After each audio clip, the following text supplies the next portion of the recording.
जो आजकल हम equation of straight line find करना सीख रहे हैं।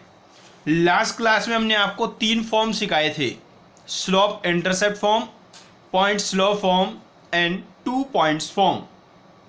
Slope intercept form y equals to M X plus C था, जिसमें m स्लोप और c y इंटरसेप्ट था, और बच्चों पॉइंट स्लोप था y minus Y one equals to M into x minus X one.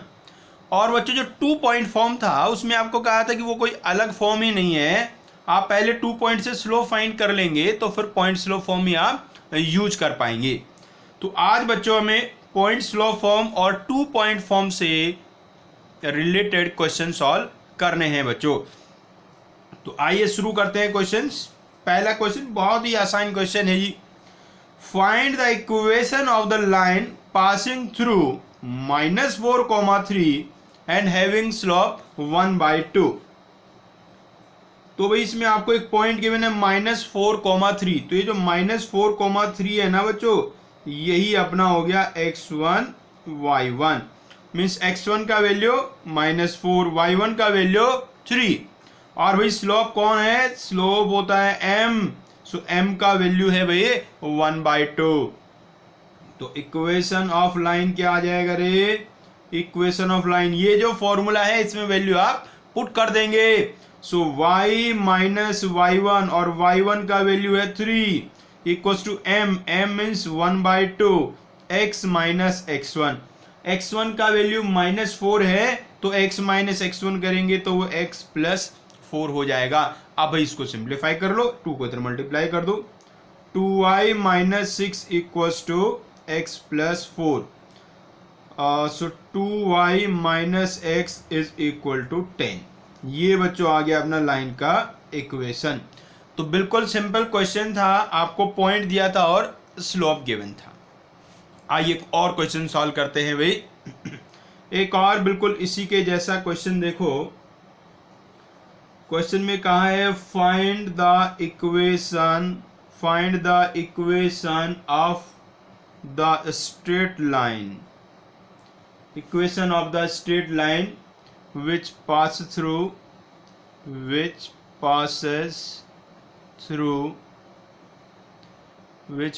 through the point 1,2 and makes an angle theta with the positive direction of x-axis,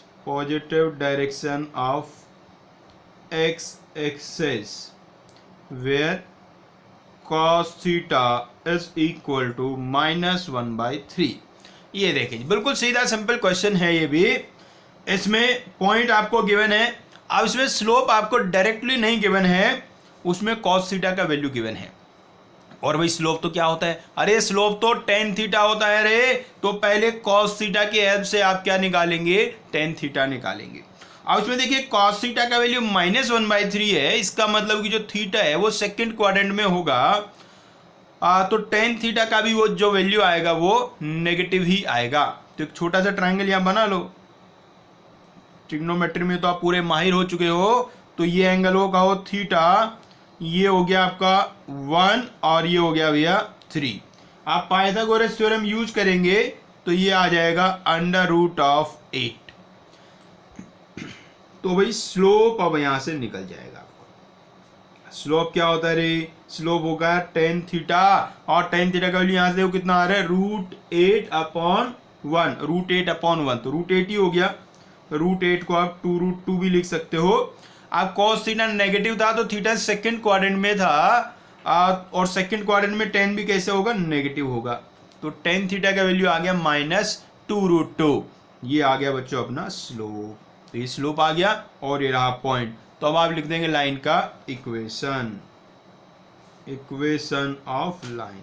so it's y minus 2 equals to -2√2 into x minus 1। ये बच्चों equation आ गया। और ज़्यादा होशियारी दिखानी है, 2√2 को अंदर मल्टीप्लाई कर दो और थोड़ा सिंप्लीफाई कर लो। उम्मीद है बातें समझ में आ गई भी। चलो और क्वेश्चन देखते हैं। देखिएगा बच्चों नेक्स्ट क्वेश्चन। क्वेश्चन में कहा है बच्चों, a line a line through the point A, coordinate as 2, 0, which makes an angle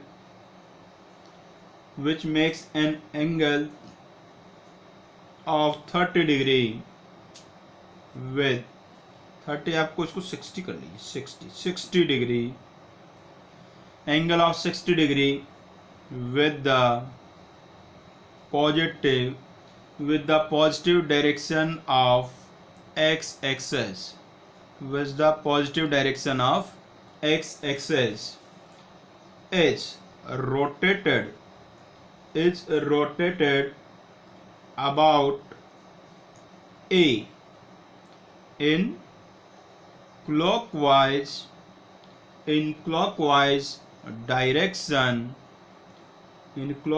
direction through an angle 15 degree. Find the equation of the straight line in the new position. देखो ये छोटा सा question अपना है। तो एक line है जो 2,0 से पास कर रही है और वो एक्स एक्सिस से 60 डिग्री एंगल बनाती है। उस लाइन को रोटेट करा दिया गया है 15 डिग्री एंगल से क्लॉकवाइज डायरेक्शन में पॉइंट ए के अबाउट। देखिए एक बार थोड़े डायग्राम से फीलिंग लेते हैं क्या है कहानी। भाई ये देखो अपना ये है एक्स एक्सिस, यहाँ ये पॉइंट है अपना ए, ये पॉइंट ए है जिसके कोऑर्डिनेट 2,0 है। अब यहाँ एक लाइन है जो एक्स एक्सिस से एंगल 60 डिग्री बनाती है, तो ये वाला जो एंगल है ये 60 डिग्री है। अब इस लाइन को आपने रोटेट कराया, क्लॉकवाइज डायरेक्शन में। क्लॉकवाइज डायरेक्शन मतलब इस साइड ऐसी वाली डायरेक्शन होती है क्लॉकवाइज डायरेक्शन, ऐसे ऐसे जो चलती है उसको डायरेक्शन कहते हैं क्लॉकवाइज। तो इस साइड डायरेक्शन में, क्लॉकवाइज डायरेक्शन में आपने इसको रोटेट कराया और कितने एंगल से कराया? 15 डिग्री से कराया। तो 15 डिग्री को आप इधर लाएंगे तो लाइन देखो अब यहां आ गई, 15 डिग्री से आपने इसको रोटेट करा दिया, ये एंगल हो गया 15 डिग्री। तो लाइन का पोजीशन ये हो गया। आप देखो भैया ये जो टोटल एंगल था, टोटल एंगल 60 डिग्री था, 15 ऊपर चला गया तो नीचे वाला एंगल कितना बचा? ये वाला एंगल बचा है 45 डिग्री। अब आपको लाइन का इक्वेशन निकालना है न्यू पोजीशन में, ये है भैया न्यू पोजीशन। तो अब आपको ये वाली लाइन का इक्वेशन फाइंड करना है। भाई लाइन का इक्वेशन निकालने के लिए दो ही चीजें तो चाहिए रे, एक पॉइंट और एक स्लोप चाहिए। पॉइंट ये रहा 2,0 और स्लोप यहां से निकाल देंगे। तो स्लोप कैसे आएगा भाई? ये एक्स एक्सिस से एंगल बना रही है 45 डिग्री, तो स्लोप हो जाएगा 10 45 डिग्री और 10 45 होता है 1। और पॉइंट क्या है जी? पॉइंट है अपने पास 2,0। अब इसमें पॉइंट स्लोप फॉर्म यूज हो जाएगा। तो भाई इक्वेशन ऑफ लाइन क्या होता है जी? y minus y1 equals to m into x minus x1। ये तो बिल्कुल आपको भाई कंठस्थ होनी चाहिए इक्वेशन, मतलब दिमाग से सोचने की जरूरत ना पड़े, ये तो बस जबान पे ही हो आपकी। ठीक है जी बच्चों, जैसे 2 + 2 4 आपको याद होते हैं ना, वैसे ये याद होना चाहिए। क्योंकि यदि आपको लाइन का इक्वेशन निकालना नहीं आता तो समझो कोऑर्डिनेट की कहानी हो गई खत्म बिल्कुल। ठीक है ना, बिल्कुल जैसे ABCD होता है इंग्लिश सीखने के लिए, वैसे ही कोऑर्डिनेट ज्योमेट्री सीखने के लिए लाइन के इक्वेशन होते हैं भी। बिल्कुल बेसिक है, हर चैप्टर में मैक्सिमम क्वेश्चंस में आपको लाइन का इक्वेशन फाइंड करना ही पड़ता है। तो भाई इसमें वैल्यू पुट कर दो रे। y1 का वैल्यू 0 है, m का वैल्यू 1 और x1 का value 2। So y equals to x minus 2। ये बच्चों आ गया लाइन का इक्वेशन। आओ बच्चों नेक्स्ट क्वेश्चन देखते हैं। अब हम जो क्वेश्चन करने वाले हैं बिल्कुल सिंपल वाला है। आपको 2 पॉइंट्स गिवन होंगे, 2 पॉइंट्स गिवन होंगे और उनसे आपको लाइन का इक्वेशन फाइंड करना होगा। कैसे कहा जी? Find equation of line, find equation of line joining points. First part joining points भी कह सकता है और पासिंग थ्रू द पॉइंट्स भी कह सकता है, एक ही बात है। तो दो पॉइंट्स आपको गिवन होंगे, उनको ज्वाइन करने वाली लाइन का इक्वेशन भाई बताना होगा।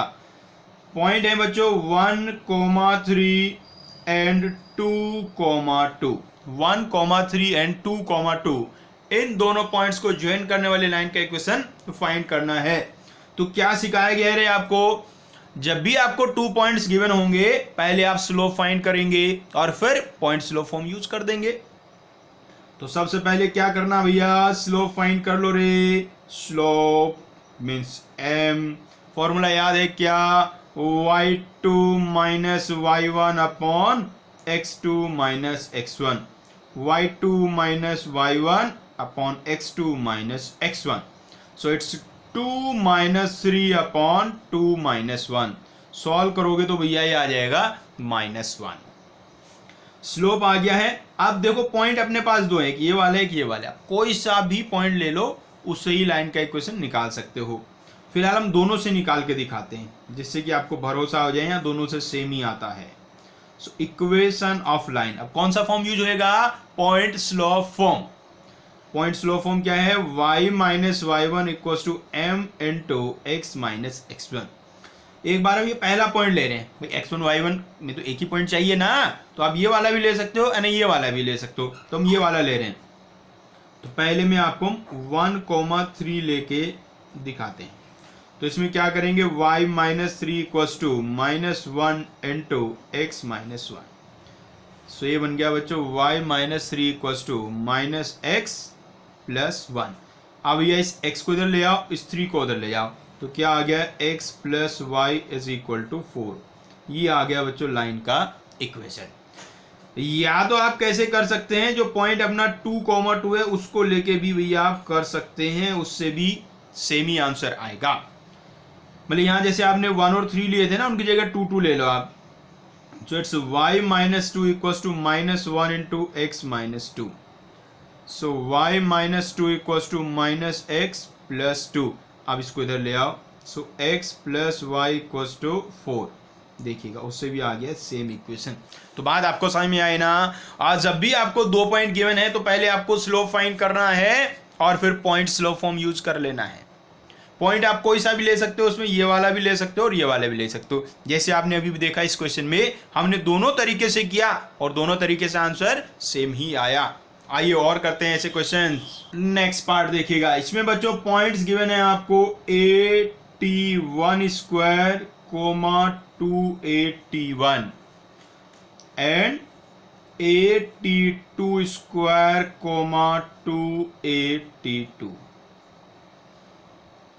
बच्चों ये 2 पॉइंट्स हैं, इनसे पास करने वाले या इनको ज्वाइन करने वाली लाइन का इक्वेशन बताना है। तो सबसे पहले क्या करना है रे, स्लोप फाइंड करेंगे। स्लोप मतलब कि m, फॉर्मूला याद हो चुका है अब तो y2 minus y1 upon x2 minus x1। बच्चों ऊपर से आप 2a कॉमन ले लेंगे तो t2 माइनस t1, यहां से a कॉमन ले लेंगे, बचेगा t2 square minus t1 square. उसमें a square minus b square वाला फॉर्मूला यूज करेंगे तो t2 minus t1 into t2 plus t1। a से a कैंसिल हो जाएगा, t2 माइनस t1 कैंसिल हो जाएगा, जो बचेगा 2 अपॉन t1 प्लस t2। ये बच्चों आ गया स्लोप। अब ये इक्वेशन फाइंड कर देंगे आप, तो इक्वेशन ऑफ लाइन, फॉर्मूला याद है ही, y माइनस y1, यही वाला ले लो पॉइंट, कोई सा भी ले सकते हैं आप समझ चुके हैं, तो ये वाला ले लो। So y minus 281 equals to m, m मतलब 2 upon t1 plus t2 into x minus x1 मतलब कि a t1 स्क्वायर। आप बच्चों इसको थोड़ा सा सिंप्लीफाई कर लेते हैं। सिंप्लीफाई करने के लिए क्या करिए, t1 प्लस t2 से इधर मल्टीप्लाई कर दो। सो y into t1 plus t2 minus, आप 2a t1 से इसको मल्टीप्लाई करेंगे, सो 2a t1 square minus 2a t1 t2, 2 से अंदर मल्टीप्लाई कर दो तो 2x minus 2a t1 square. अब यहाँ से देखिएगा बच्चों ये क्या है 2a t1 स्क्वायर, ये है 2a t1 स्क्वायर, तो हो जाएंगे दोनों कैंसिल। ये 2x को आप इधर ले आओ, तो y into t1 plus t2, या ऐसा करो 2a t1 को इधर ले जाओ, छोड़ो आप, equals to 2x plus 2a t1 t2। ये आ गया बच्चों अपना लाइन का इक्वेशन। ठीक है जी, उम्मीद है बातें समझ में आ गई। तो ऐसे छोटे मोटे सवाल आप कर सकते हैं, जो 2 पॉइंट्स आपको गिवन हैं तो उनको ज्वाइन करने लाइन का इक्वेशन आप फाइंड कर सकते हैं भी। आपको एक दो क्वेश्चन और करते हैं ऐसे ही वाले, उनमें ट्रिग्नोमेट्री का एप्लीकेशन होगा, मतलब जिसमें पॉइंट होंगे ना वो ट्रिग्नोमेट्रिक फॉर्म में गिवन होंगे। ठीक है, ये जो हम क्वेश्चन आपको कराते हैं ट्रिग्नोमेट्री में अंदर लाए थे, उससे फायदा क्या है आपको, जैसे मैं आपको ट्रिग्नोमेट्री से रिलेटेड वाले क्वेश्चन कराएंगे, इक्वेशन फाइंड करने वाले, तो उसमें जो ट्रिग्नोमेट्री में फॉर्मूले होते थे, मतलब cos c minus cos D, sign सी माइनस साइन डी, या मान लो cos A plus B sign A plus B, उनके फॉर्मूले यूज होंगे। अब उससे क्या फायदा होएगा आपको, वो जो फॉर्मूले आपको थोड़े धीरे धीरे धुंधले होने लगे थे तो वह वापस से आपको क्लियर दिखने लगेंगे। बात समझ में आएगी ना भी। तो इस तरीके से यदि सारे चैप्टर्स को लिंक करके आप क्वेश्चन करेंगे तो किसी भी चैप्टर को आप भूल नहीं पाएंगे, और उसको वापस से हर रोज उसके फॉर्मूले याद करने की जरूरत नहीं पड़ेगी। तो हमारी कोशिश रहती है हमेशा क्वेश्चन कराते समय कि जो प्रीवियस चैप्टर हमारे हो चुके हैं उनका एप्लीकेशन उनके अंदर करवाया जाए, जिससे कि आपको उस चैप्टर को वापस से रिवाइज करने की आवश्यकता ना पड़े, अपने आप ही उसका रिवीजन होता रहे। देखिएगा बच्चों नेक्स्ट क्वेश्चन। बच्चों पॉइंट्स गिवन है इस बार, a cos theta 1 b sin theta 1, a cos theta 1 b sin theta 1 and a cos theta 2 b sin theta 2। बच्चों ये दो पॉइंट्स हैं, इन पॉइंट्स को ज्वाइन करने वाले लाइन का इक्वेशन आपको बताना है बच्चों। तो क्या करना है भाई, बिल्कुल आसान है। सबसे पहले क्या फाइंड करेंगे आप, स्लोप फाइंड करेंगे। तो आइए स्लोप फाइंड करते हैं। सबसे पहले क्या बन जाएगा, बी तो कॉमन ही आ जाएगा, sign theta 1 minus sine theta 2। इससे इसको माइनस कर लो या इससे कर लो, बात एक ही होती है, हमने इधर से इधर माइनस किया, अपॉन ए cos theta 1 minus cos theta 2। ये बच्चों आ गया। अब इसको भी आपको सॉल्व करना है। यदि इसको आप ध्यान से देख पा रहे होंगे कुछ बच्चों, यहाँ साइन सी माइनस साइन डी का फॉर्मूला लगेगा और यहाँ cos c minus cos D का फॉर्मूला लगेगा। फॉर्मूले याद है क्या भाई बच्चों, आपको याद होने ही चाहिए आपको।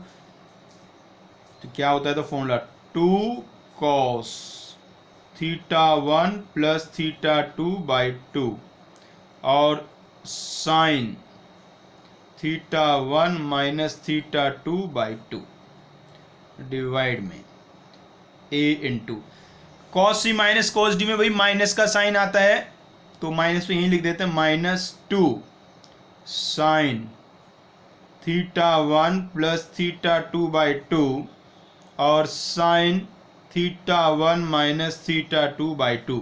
तो यहाँ देखो भैया 2 से 2 कैंसिल हो जाएगा और ये साइन वाला टर्म कैंसिल हो जाएगा। तो एक्चुअली में m का वैल्यू कितना आ गया, minus times b upon a cos theta 1 plus theta 2 by 2 divided by sine theta 1 plus theta 2 by 2। ये बच्चों आ गया स्लोप का वैल्यू। कैलकुलेशन ध्यान से समझते रहना भी, कैलकुलेशन है थोड़ी सी, लेकिन वो यूजफुल कैलकुलेशन है। यूजफुल क्या है, उसमें ट्रिग्नोमेट्री का यूज हो रहा है, तो उससे समझो साथ साथ में आप ट्रिग्नोमेट्री का भी क्वेश्चन सॉल्व कर रहे हैं। तो क्वेश्चन आप एक सॉल्व कर रहे हैं लेकिन फायदे कई सारे हो रहे हैं। तो आप भैया लिखते हैं, आइए equation of line y minus y1, ये वाला पॉइंट ही ले लो पहले वाला। तो y minus b sine theta 1 equals to m minus b by a cos theta 1 plus theta 2 by 2 divide में है sine theta 1 plus theta 2 by 2 into x minus a cos theta 1। अब भाई क्या करना है आपको, ऐसी क्रॉस मल्टीप्लाई करेंगे, क्रॉस मल्टीप्लाई करेंगे भी तो क्या करेंगे, जो साइन है, ये वाला जो साइन है इसको आप इधर मल्टीप्लाई कर दो। पहले साइन को मल्टीप्लाई कर लो फिर बाकी बात बताते हैं। तो यहाँ क्या बन गया, y sign theta 1 plus theta 2 by 2 और minus sign theta 1 sign theta 1 plus theta 2 by 2 और यहाँ साथ में क्या लिखा था, b लिखा था। तो इस साइन से हमने इधर मल्टीप्लाई कर दिया। अब ये जो b है, इधर जो b लिखा है, b को इधर साइड ले जाओ डिवाइड में, आप b को इधर साइड डिवाइड में ले जाओ।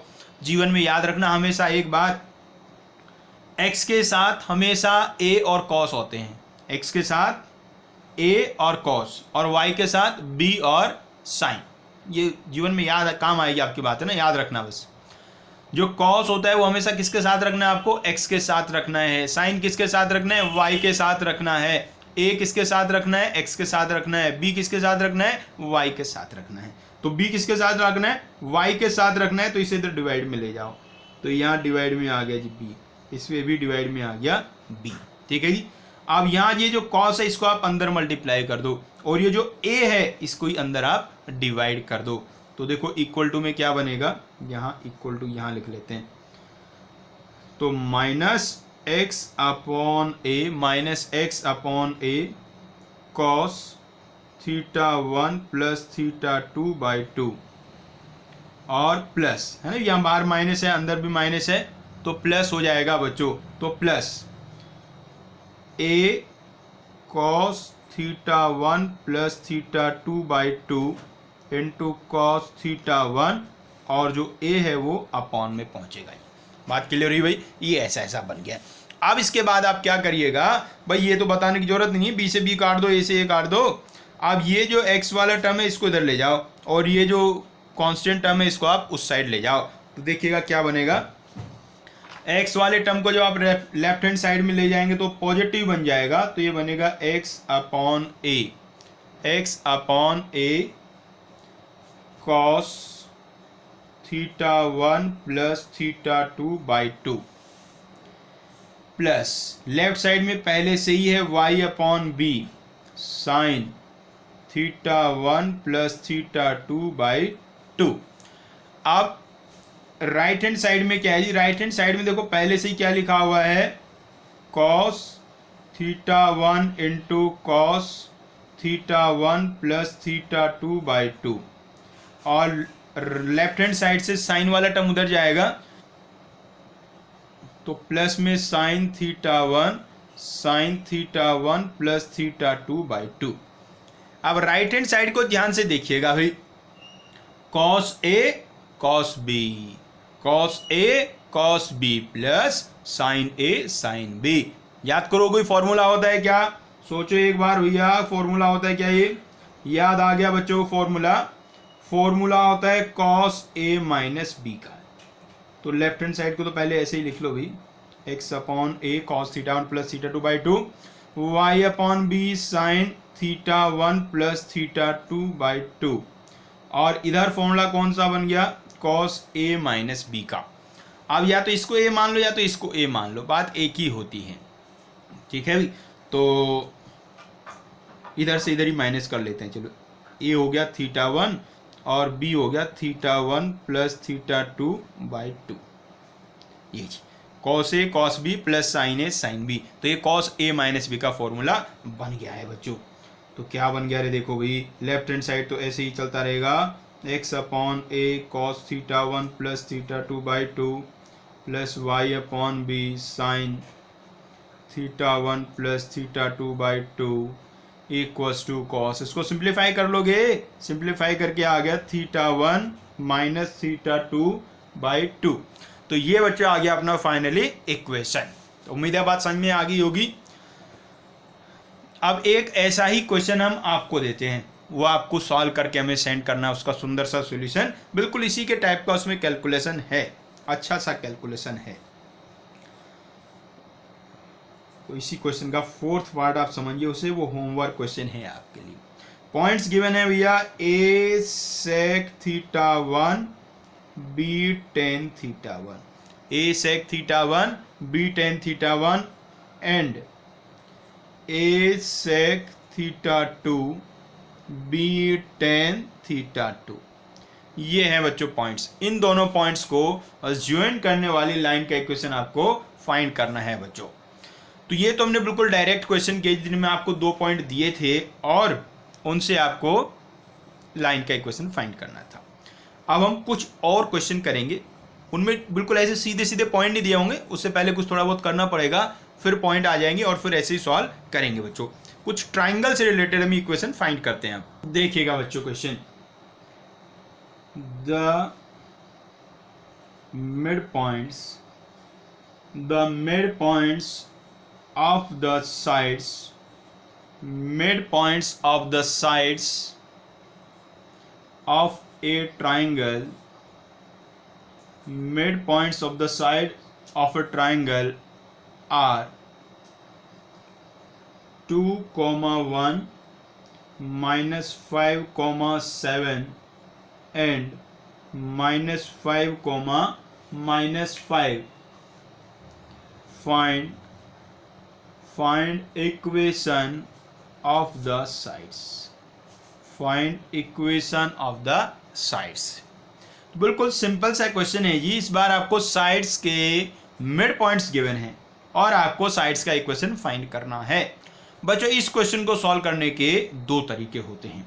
जो पूरा कोऑर्डिनेट ज्योमेट्री है ना भैया, उसमें हर सवाल को सॉल्व करने के, मतलब मैक्सिमम सवालों को सॉल्व करने के 2 से 3 तरीके होते हैं। तो इसलिए आपको भी एक सलाह है, मान लीजिए बहुत सारे क्वेश्चन हम एक ही तरीके से आपको करेंगे तो उन पे भी आप सोच सकते हैं क्या इससे अलावा भी कोई और मेथड हो सकता है। ठीक है भाई, कई सारे तरीकों में हम अपनी तरफ से बताएंगे 2 से 3 तरीके आपको, लेकिन जिनमें नहीं बताएंगे उनमें भी आपको सोचना है कि क्या कोई और सेकंड मेथड है इसके लिए। तो आइए इस पर चर्चा करते हैं भाई। तो भाई इस क्वेश्चन को सॉल्व करने का एक तरीका तो क्या है, एक बार छोटा सा डायग्राम बना लो। ये अपना ट्राइंगल है, इसमें आपको साइड्स के मिड पॉइंट्स गिवन है। ट्राइंगल का नाम मान लीजिए हम लिख लेते हैं ABC, मिड पॉइंट्स को हम लिख लेते हैं D, E और F। तो मिड पॉइंट्स आपको गिवन है और साइड्स का इक्वेशन निकालना है। तो एक तरीका तो क्या है रे भाई, एक तरीका तो ये है कि आप इन मिड पॉइंट्स की हेल्प से ये वर्टिसेस सारे फाइंड कर लो और वर्टिसेस आ जाएंगे तो फिर 2 पॉइंट फॉर्म से इक्वेशन फाइंड कर लेंगे। तो आइए पहले उसी तरीके से करते हैं। तो एक पॉइंट है भैया ये 2,1 है, ये -5,7 है, ये -5,-5 है। अरे यदि याद हो आपको, एक बार हमने आपको सिखाया था यदि आपको मिड पॉइंट्स गिवन है तो वर्टिसेस कैसे निकालते हैं, याद होगा ना। तो निकालो भैया, पहले ए वाला वर्टेक्स निकालो। क्या सिखाया था आपको, इन दोनों को प्लस करना है और सामने वाले को माइनस करना है। प्लस कर लो, -5 -5 -10 और -2 हो गया -12। तो x कोऑर्डिनेट आ गया -12। y कोऑर्डिनेट देखो -5 + 7, -5 + 7 हो गया 2 और -1 ये हो गया 1। a कोऑर्डिनेट आ गया जी। b को आप निकालते हैं, उसमें क्या करना है, इसको और इसको प्लस करेंगे और सामने वाले को माइनस करेंगे। तो -5 + 2 और -5 तो 2 बचा। y कोऑर्डिनेट -5 + 1 हो गया -4, -4 -7 हो गया -11। और इसी तरीके से पॉइंट C भी निकाल लो आप। पॉइंट C निकालना, इन दोनों को प्लस करोगे तो -5 + 2 और फिर -5 तो ये आ गया है 2। y कोऑर्डिनेट देखो 7 + 1 8 -5 तो 8 + 5 हो गया 13। ये देखो जी, ABC के हमने कोऑर्डिनेट्स फाइंड कर लिए हैं। अब बड़े आराम से हम इक्वेशन निकाल लेंगे। तो सबसे पहले इक्वेशन किसका निकालेंगे, AB का निकाल लेते हैं, फिर BC का निकाल लेंगे, फिर AC का निकाल लेंगे।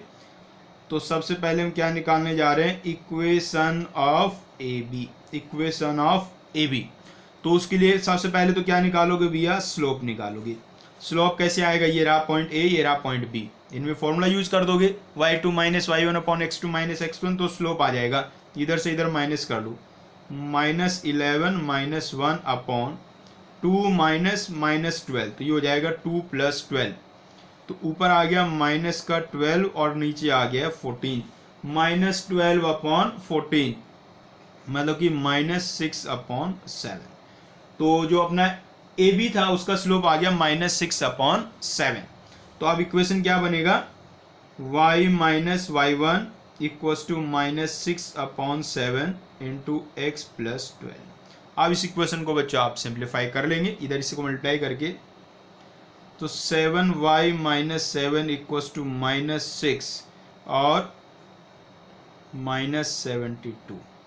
सो ये बन गया है बच्चों 6x + 7y, है ना। ये जो -6x था इसको इधर ले आओ, तो 6x + 7y और उस 72 को भी इधर ले आओ, तो 72 - 7 हो जाएगा। 72 - 7 मतलब कि 65 + 65 = 0।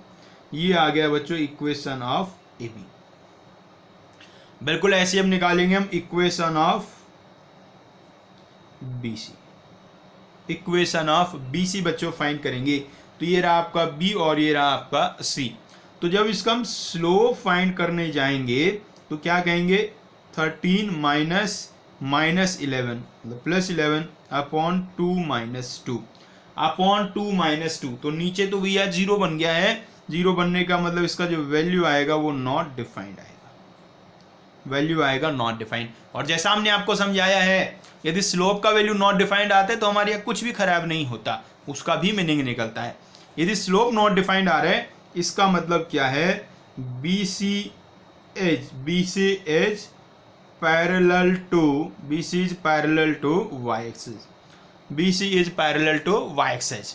और पैरेलल टू y-axis जब कोई लाइन होती है तो उसका इक्वेशन कैसा आता है, उसका इक्वेशन होता है x इक्वल्स टू कॉन्स्टेंट, उसका इक्वेशन होता है x इक्वल्स टू कॉन्स्टेंट बच्चों। अब यहाँ देखो x कोऑर्डिनेट का वैल्यू कितना है, 2 है, तो इसलिए इक्वेशन क्या हो जाएगा, x equals to 2। So equation of BC बन गया, इक्वेशन ऑफ BC बन गया बच्चों x इक्वल्स टू 2। तो इस बात को अच्छे से समझ लेना। कई बार बच्चों को लगता है कि स्लोप तो नॉट डिफाइंड आ गया, इसका मतलब लाइन भी नहीं बनेगी, ऐसा बिल्कुल नहीं है। स्लोप नॉट डिफाइंड होता है तो भी लाइन बनती है, वो लाइन y एक्सिस के पैरेलल होती है, और y एक्सिस के पैरेलल लाइन का equation x equals to constant होता है। अब वो कांस्टेंट का वैल्यू क्या होगा वो इस पॉइंट से पता चल जाएगा आपको। यहाँ x का वैल्यू 2 है ना, तो x इक्वल्स टू 2 ही होगा इस लाइन का इक्वेशन बच्चों। तो दो साइड्स के इक्वेशन तो हमने फाइंड कर लिए अभी, ए बी और बी सी। अब बारी किसकी आएगी, ए सी की, इक्वेशन ऑफ ए सी। तो साइड ए सी का इक्वेशन हम बच्चों फाइंड करते हैं। तो सबसे पहले तो स्लोप फाइंड करेंगे, एक बार पॉइंट ए और सी भी हम यहाँ लिख लेते हैं आपके लिए, -12,1 और 2,13। तो भैया जी स्लोप फाइंड कर लो रे। 13 - 1 अपॉन 2 + 12, ये आ रहा है जी 12/14 मतलब कि 6/7। 6/7 आ गया है स्लोप। तो इक्वेशन क्या बनेगा, y - 1 equals to 6/7 into x + 12। ऐसे क्रॉस मल्टीप्लाई कर लोगे, 7y - 7 इक्वल्स टू 6x + 72। सबको एक साइड कर लो, या ऐसा कर लो कांस्टेंट को उधर ले जाओ, बाकी को उधर ले आओ। तो 7y - 6x इक्वल्स टू 72 + 7, तो ये हो जाएगा 79। ये आ गया बच्चों अपना इक्वेशन। ठीक है, ये इक्वेशन आ गया है। तो उम्मीद है बात समझ में आ गई। तो हमने क्या किया, मिड पॉइंट से पहले वर्टिसेस निकाल लिए, और वर्टिसेस से फिर दो पॉइंट अपने पास आ गए, तो 2 पॉइंट से हमने लाइन का इक्वेशन फाइंड कर दिया बच्चों। अब इसी क्वेश्चन को सॉल्व करने का सेकंड मेथड क्या हो सकता है, आइए उस पर विचार करते हैं जी। सेकंड मेथड की चर्चा करेंगे जी, और किस तरीके से आप इसको सॉल्व कर सकते हैं। वही डायग्राम वापस ABC अपना ट्राइंगल है, और वो DEF इसके मिड पॉइंट्स हैं, DEF। आप ऐसा करिए, इनको ज्वाइन कर दीजिए, इसको ज्वाइन कर दिया, तो हमने जो AB और AC है उसके मिड पॉइंट्स को ज्वाइन कर दिया है। अब एक प्रॉपर्टी आपको याद आनी चाहिए भाई, ये जो लाइन बना है अपना ई एफ, जो ई एफ होगा वो बी सी के पैरेलल होगा। बचपन में एक प्रॉपर्टी सीखा था ना, किसी ट्राइंगल के यदि मिड पॉइंट्स को आप ज्वाइन करते हैं तो वो जो लाइन सेगमेंट बनता है वो इस जो साइड होती है, तीसरी साइड होती है, उसके पैरेलल होता है और उसका हाफ होता है। ये एक प्रॉपर्टी था भाई। तो यहां में हाफ से तो कुछ लेना, पैरेलल है, ई एफ और बी सी पैरेलल है। अब बच्चों यदि ई एफ और बी सी पैरेलल है तो इसका मतलब दोनों का स्लोप सेम होगा। E F is parallel to BC, therefore slope of BC is equal to slope of EF। तो BC और EF का स्लोप सेम होगा और EF के कोऑर्डिनेट तो आपको गिवन थे -5,7, ये -5,-5, ये भी लिख लो 2,1। अब EF का स्लोप जब आप निकालने जाओगे तो 7 + 5 अपॉन -5 + 5, तो ये कैसा आ गया है, नॉट डिफाइंड आ गया, स्लोप आ गया है नॉट डिफाइंड। इसका मतलब BC is parallel to y axis, parallel to y axis है। तो इक्वेशन क्या होगा इसका, x = कांस्टेंट। अब x = कांस्टेंट में x का वैल्यू कैसे मिलेगा, अरे ये जो BC है ना रे, BC तो किस पॉइंट से पास करती है, 1,2 से पास करती है, तो 1,2, तो यहां से आपको चल जाएगा x का वैल्यू कितना आएगा। तो इक्वेशन क्या बन गया, therefore equation of BC x = 2। तो बात समझ में आ गई भी। तो स्लोप यहां से निकाल लिया, पॉइंट ये था। एक और निकालो, ये वाले। अब जैसे आपको ना ए बी का इक्वेशन फाइंड करना है तो उसके लिए क्या करेंगे, चलो अगले पेज पे लिखते हैं आपके। इक्वेशन ऑफ ए बी के लिए क्या करेंगे उस पर चर्चा करते हैं जी। इक्वेशन ऑफ ए बी हमें फाइंड करना है तो उसके लिए हम क्या है कहेंगे, A B is parallel to E D, A B is parallel to E D, so slope of A B equals to slope of E D. और ईडी का स्लोप फाइंड कर लो भाई, पॉइंट है ही आपके पास दोनों, तो ये आ गया 7, -1 अपॉन -5 -2, मतलब कि माइनस का 6/7, ये आ गया स्लोप। आप पॉइंट कौन सा लेना है, एक बार फीलिंग के लिए यहाँ छोटा सा ट्रायंगल बना लो आप, छोटा सा बस ये बना दिया। ये अपना था E और ये था अपना D और यहाँ था F, ये पॉइंट है -5, -5। अब ए बी का इक्वेशन निकालना है जी, स्लोप तो आ गया। अब लाइन ए बी पे एक पॉइंट चाहिए, ये रहा ना -5, -5, तो ये पॉइंट हो गया और स्लोप यहां से आ गया। तो इक्वेशन क्या आ जाएगा, y + 5 = -6/7 × x + 5। अब इसको सिंप्लीफाई कर लो, 7y + 35 = -6x - 30। इस साइड ले जाओ भैया सबको, तो 6x + 7y और प्लस आ गया शायद 65, ये आ गया बच्चों इक्वेशन। और देख रहे हो बिल्कुल सेम वैसे ही इक्वेशन आ रहे हैं जैसे दूसरे वाले तरीके से भी निकाल के आए थे बच्चों। आइए एक लास्ट बचा उसे भी निपटाई देते हैं। इक्वेशन ऑफ BC आपको फाइंड करना है तो उसके लिए हम क्या कहेंगे, BC किसके पैरेलल है, नहीं BC का तो फाइंड कर चुके ना, तो अब बचा है कौन, AC बचा है, AC का इक्वेशन फाइंड करना है, इक्वेशन ऑफ AC फाइंड करना है। तो AC किसके पैरेलल है, AC पैरेलल है ये वाला FD के, AC is parallel to FD, so slope of AC equals to slope of FD। और FD का स्लोप ये पॉइंट है अभी 2,1, तो निकाल दो यहाँ से 1 + 5/2 + 5, तो ये आ गया 6/7। 6/7 बच्चों आ गया है अपना AC का स्लोप। और पॉइंट कौन सा AC पे, पॉइंट है E और E के कोऑर्डिनेट क्या थे, -5,7, तो पॉइंट हो गया -5,7 और स्लोप आ गया 6/7। तो इक्वेशन क्या आ गया जी, y - 7 = 6/7 × x + 5। सिंप्लीफाई कर दो रे, 7y माइनस 49 इक्वल्स टू 6x प्लस 35. So 7y minus 6x equals to 49 plus 35. 49 plus 35 कितना हो जाएगा भाई? 79 नहीं, अच्छा 35 गलत लिख दिया. 6 इंटू 5 था ना, 6 इंटू 5 होगा 30. 6 इंटू 5 होगा 30 और 30 और 49 अब हो गया 79. ये आ गया बच्चों अपना इक्वेशन. बात क्लियर होगी? दोनों तरीके उम्मीद है आपको बहुत अच्छे समझ में आ गए होंगे. अब नेक्स्ट क्वेश्चन क्या करने वाले हैं बच्चों, उसमें आपको एक ट्रायंगल गिवन होगा. उस ट्रायंगल का median, altitude, right bisector, angle bisector, altitude, इन सब की आपको इक्वेशन निकालने की चर्चा उसमें रहेगी. आइए चलते हैं नेक्स्ट क्वेश्चन पे. नेक्स्ट क्वेश्चन है बच्चों, if a 1,4, b 2,-3 and c -1, -2 are the vertices of a triangle ABC, find equation of the median through A. जो वर्टेक्स A है उससे पास करने वाले मीडियन का इक्वेशन फाइंड करना है बच्चों. तो छोटा सा एक डायग्राम बनाओ.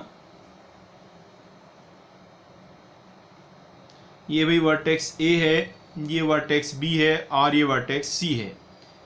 ये 1,4 है, ये अपना 2 -3, ये -1 -2.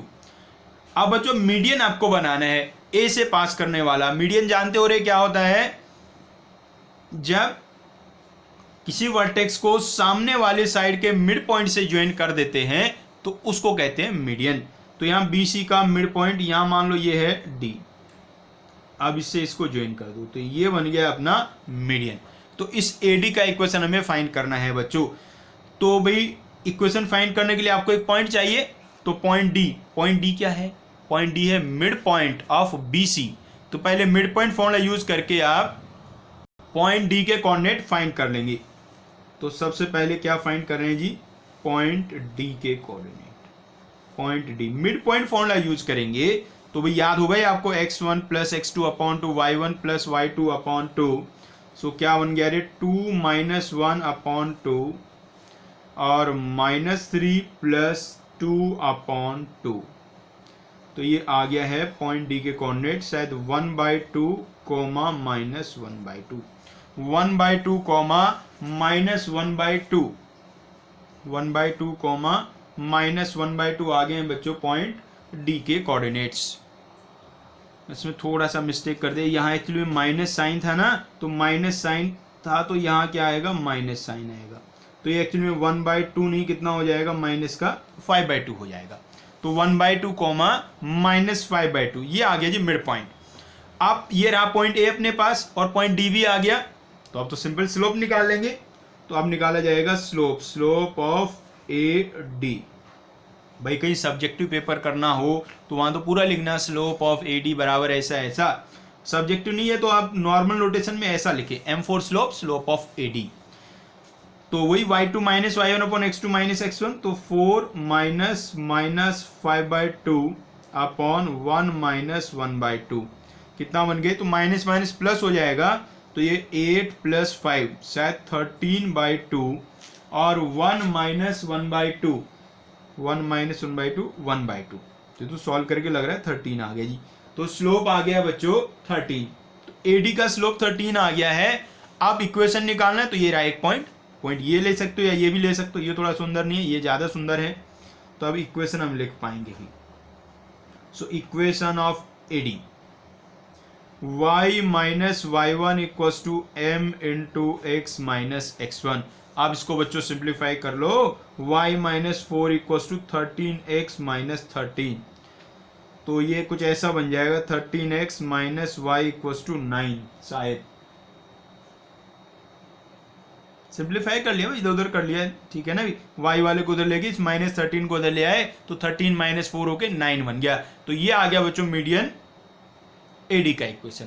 अब आपको होमवर्क में क्या करना है? आपके लिए होमवर्क में क्या करना है? इसके दो मीडियन और बचे हैं ना रे. एक B से पास करने वाला और एक C से पास करने वाला.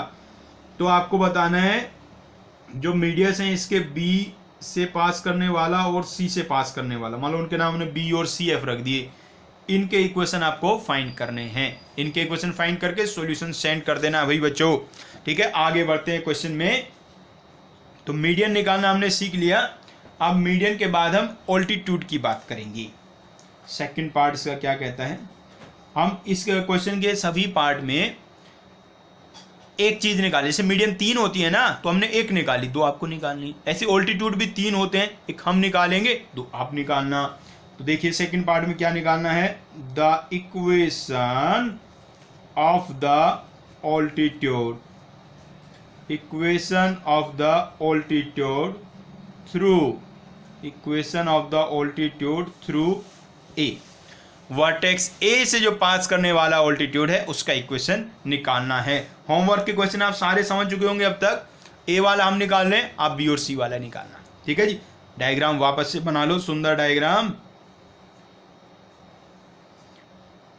ये वही अपना ट्रायंगल है, ये ए है, ये बी है और ये सी है। अब ऑल्टीट्यूड का मतलब क्या होता है जी, वर्टेक्स से सामने वाले साइड पे परपेंडिकुलर ड्रॉ कर दो, तो उसको हम लोग कहते हैं ऑल्टीट्यूड। इसका नाम क्या रख दो जी, इसका नाम हमने रख दिया फिलहाल के लिए एन। ठीक है जी, तो इस ए एन का इक्वेशन आपको फाइंड करना है। और जैसा कि हम जानते हैं भाई, लाइन का इक्वेशन निकालने के लिए हमें 2 चीजें चाहिए होती हैं, एक पॉइंट और एक स्लोप। तो भाई पॉइंट तो हमारे पास है ही, 1,4 है, बस स्लोप किसी तरीके से निकाल दो तो बात बन जाए। अब स्लोप के लिए देखो, हमें ए एन का स्लोप निकालना है और ए एन बी सी के परपेंडिकुलर है। और परपेंडिकुलर के लिए कंडीशन पढ़ा था हमने, यदि 2 लाइंस परपेंडिकुलर हैं तो उनके स्लोप का प्रोडक्ट -1 होता है बच्चों।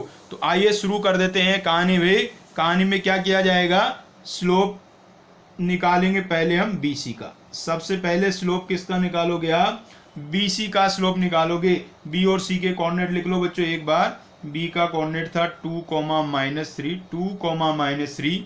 सी का कोऑर्डिनेट था -1, -2। तो अब बी सी का स्लोप सबसे पहले आप निकाल लो जी, वही y2 - y1 upon x2 - x1 से। सो -2 + 3 अपॉन -1 - 2, तो ये आ रहा है शायद -1/3।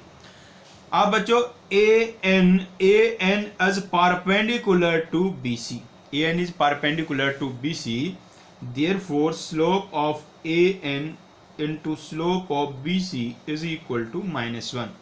So slope of AN और slope of BC तो कितना है जी, -1/3 है, equals to -1। So slope of AN कितना आ गया बच्चों, ये आ गया 3। slope of AN बच्चों आ गया है 3। BC का स्लोप निकाला, -1/3 आया, AN BC के परपेंडिकुलर है तो उसका स्लोप हो जाएगा 3। AN का स्लोप बच्चों 3 आ गया है और पॉइंट क्या है उस पे 1,4। Therefore equation of AN, equation of AN y -4 is equals to 3 into x -1. So y -4 equals to 3x - 3. So y - 3x is equal to 1. y - 3x equals to 1 बच्चों आ गया है अपना ऑल्टीट्यूड का इक्वेशन। अब बाकी दोनों ऑल्टीट्यूड का इक्वेशन आप बताना बच्चों। आइए नेक्स्ट पार्ट इसका करते हैं। नेक्स्ट पार्ट में हम इसका फाइंड करेंगे राइट बाइसेक्टर। बच्चों राइट बाइसेक्टर को परपेंडिकुलर बाइसेक्टर भी कहते हैं। थर्ड पार्ट में क्या कहा है, आपको क्या फाइंड करना है, the right bisector, the right bisector, या इसका दूसरा नाम क्या हो सकता है, परपेंडिकुलर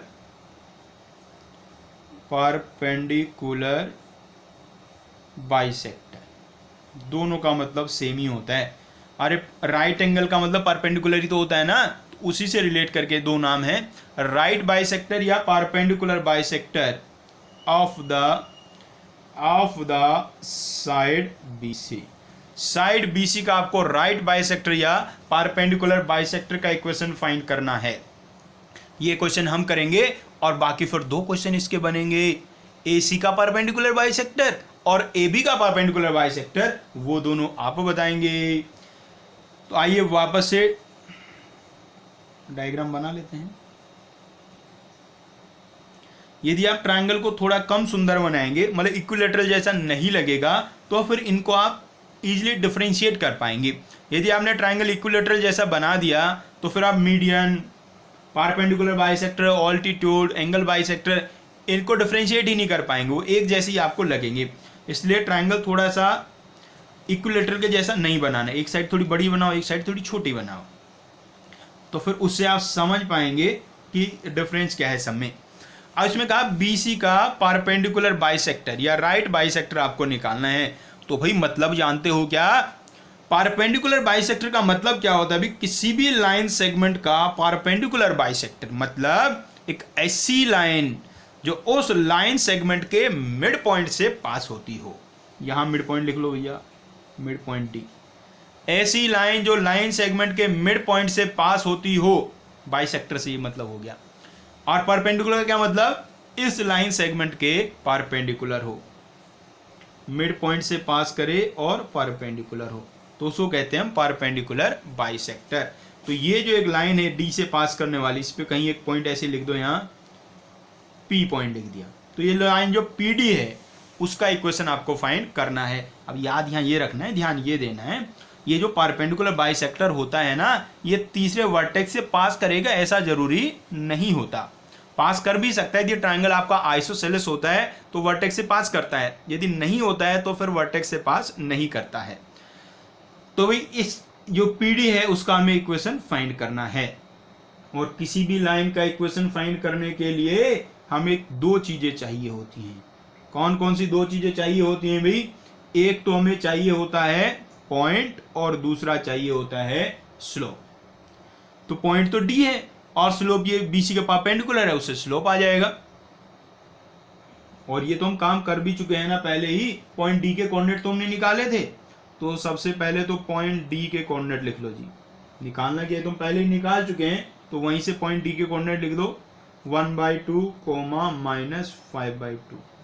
अब हमें PD का इक्वेशन निकालना है। PD आपका BC के परपेंडिकुलर है, तो इस ऐसे भी हम स्लोप निकाल चुके हैं, एक बार फिर से निकाल देते हैं। जो स्लोप ऑफ PD होगा वो एक्चुअली में -1 अपॉन स्लोप ऑफ BC होगा। अरे वही M1 M2 बराबर -1 लिखा है रे। और BC का स्लोप कितना निकाला था? -1/3, तो ये आ जाएगा सॉल्व करके बच्चों 3। तो PD का स्लोप आ गया है 3 और पॉइंट है 1/2, -5/2। तो अब इक्वेशन आएगा, equation of perpendicular bisector PD, y -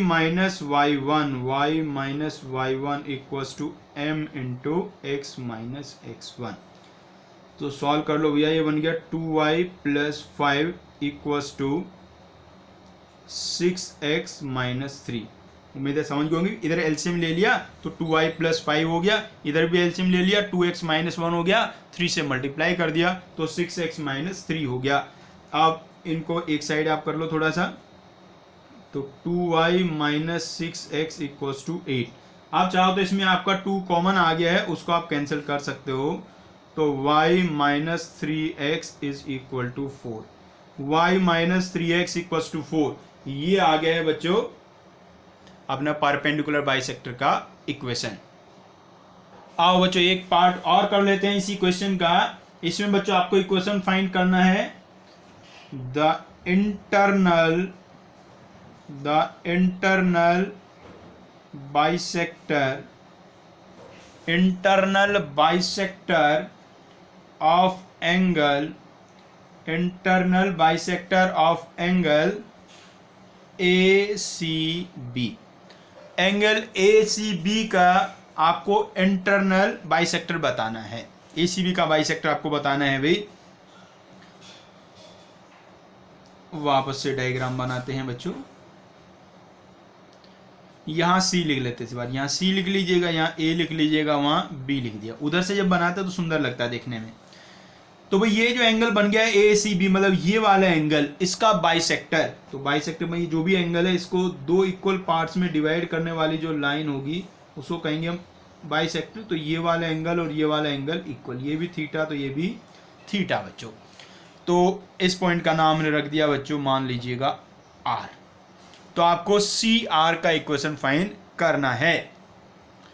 तो भाई पॉइंट C तो हमें पता ही है क्या है, पॉइंट सी हमें पता है, तो पॉइंट आर किसी तरीके से हम यदि फाइंड कर लेंगे, पॉइंट आर बच्चों फाइंड कर पाएंगे तो बड़े आराम से इक्वेशन आ जाएगा। पॉइंट सी के कोऑर्डिनेट तो है -1, -2 और बी के कोऑर्डिनेट हैं बच्चों 2, -3 और ए के कोऑर्डिनेट हैं बच्चों 1, 4। ये गिवन इंफॉर्मेशन है हमारे पास। अब भाई यही बताओ यार, पॉइंट आर के कोऑर्डिनेट कैसे निकालेंगे? कौन सा कॉन्सेप्ट ऐसा है जो पॉइंट आर के बारे में बताएगा? याद करो, थोड़ा सोच के बताओ।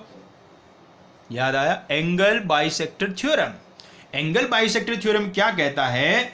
जो एंगल बाइसेक्टर होता है वो अपोजिट साइड्स को बाकी दोनों साइड्स के रेशो में डिवाइड करता है।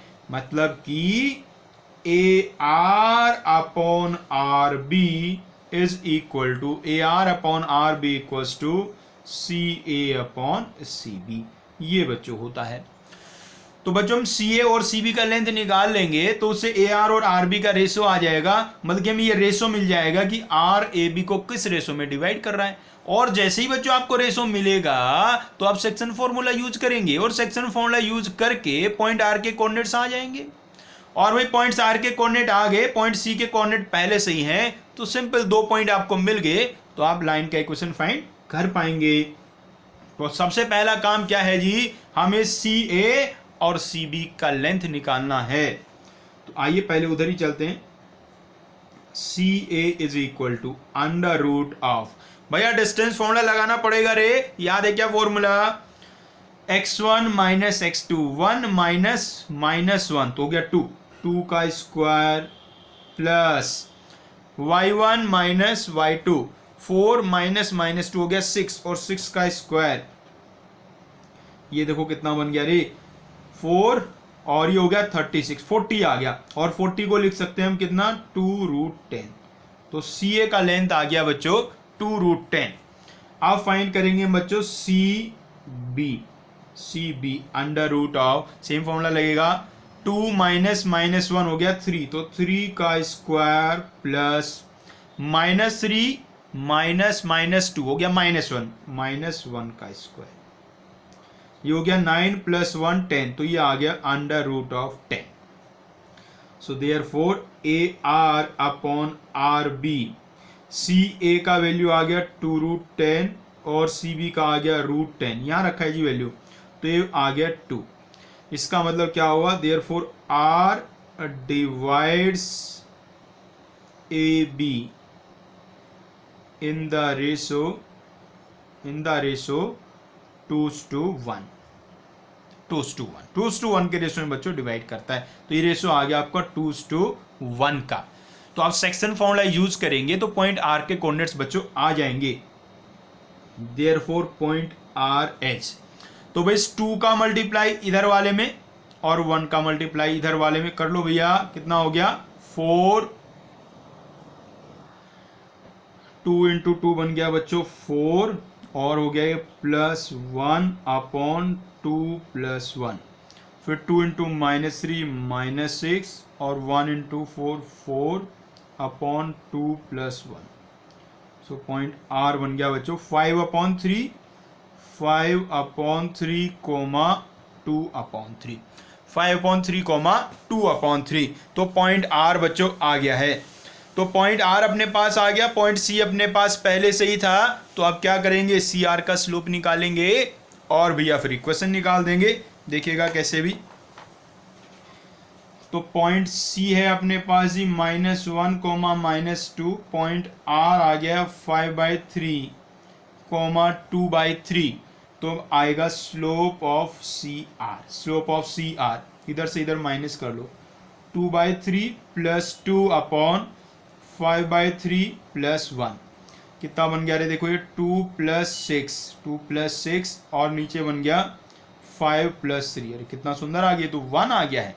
CR का स्लोप आ गया है 1। अब स्लोप आ गया, पॉइंट ये वाला ले लो या वो लो, कोई सी भी ले सकते हैं। तो इक्वेशन आ जाएगा। तो इक्वेशन ऑफ CR y + 2 है ना, y - y1, y1 का वैल्यू -2 है, तो ये बन गया y + 2 = m × x + 1। सो ये बच्चों बन गया है y minus x plus one equals to zero. सबको इधर ले आए, एक्स माइनस में हो गया और ये वन आके माइनस में होगा, टू माइनस वन वन हो जाएगा। तो y minus x plus one is equal to zero. ये बच्चों आ गया है अपना सी आर का इक्वेशन, मतलब एंगल बाइसेक्टर का इक्वेशन। उम्मीद है सब बड़े आराम से आपको समझ में आगे होंगे। तो हमने सीखा है ट्राइंगल में मीडियन का इक्वेशन कैसे निकालेंगे, ऑल्टीट्यूड का इक्वेशन कैसे निकालेंगे, परपेंडिकुलर बाइसेक्टर या राइट बाइसेक्टर का कैसे निकालेंगे, उसके साथ साथ एंगल बाइसेक्टर का कैसे निकालेंगे। ठीक है बच्चों, तो आज मोटा मोटा आपको समझ में आ गया कि लाइन का इक्वेशन किस तरीके से बच्चों हम लोग फाइंड करते हैं।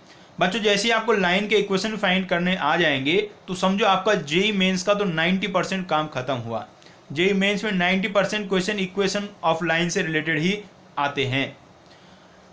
तो इसको इसी टॉपिक पे, मतलब इक्वेशन ऑफ लाइन फाइंड करने पे ही हमारा मेन फोकस रहेगा नेक्स्ट क्लास में भी। नेक्स्ट क्लास में भी हम equation of line he find करेंगे और जरूरत पड़ी तो उसे नेक्स्ट क्लास में भी इक्वेशन ऑफ लाइन से ही रिलेटेड क्वेश्चन करेंगे। ये सबसे इंपॉर्टेंट टॉपिक है, पूरे कोऑर्डिनेट ज्योमेट्री का समझो, और स्ट्रेट लाइन की तो पूरी जान यही है। तो इस पे पूरी हमें अच्छे से प्रैक्टिस करनी है। हम अपनी तरफ से खूब प्रैक्टिस कराएंगे और भैया आप भी कर लेना यार थोड़ी बहुत, ठीक है ना जी। तो चलिए मिलते हैं नेक्स्ट क्लास में फिर आपसे।